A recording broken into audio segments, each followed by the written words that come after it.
Russia's invasion of Ukraine is coming straight out of the last century's drama. A bigger country invades a smaller, weaker neighbor to expand its territory and resources and impose its policies on the other.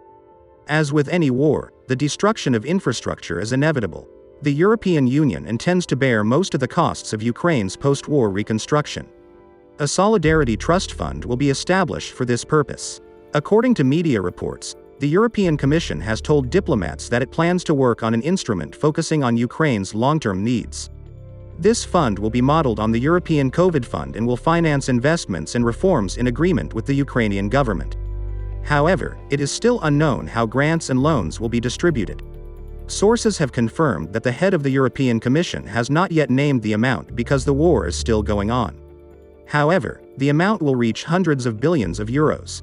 The issue of Ukraine's post-war reconstruction and possible war reparations is likely to be in the spotlight in the coming weeks, as senior officials in Brussels and Washington intend to discuss ways to provide financial support to Kyiv. Incidentally, Volodymyr Zelensky has announced the drafting of a plan to rebuild what has been destroyed, modernize state structures and maximize Ukraine's development after the war. According to him, they have to work out everything in detail now so that they can be fully prepared after the war.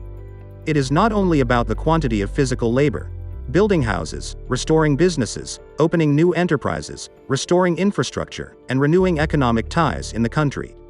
We must also think about the future. The president stressed that if you listen carefully to all the discussions about post-war reconstruction which are taking place in the country at different levels, the main subject is money.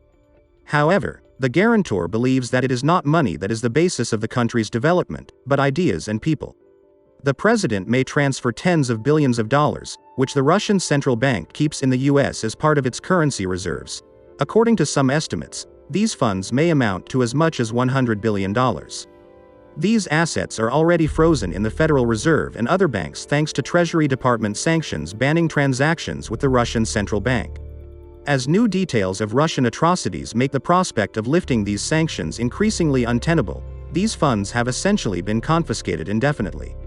Transferring these funds to Ukraine would not only be the most rapid way to increase American aid to Ukraine without burdening or tiring American taxpayers. It would also be a powerful signal that the United States intends to make even the most powerful states in the world pay for their war crimes.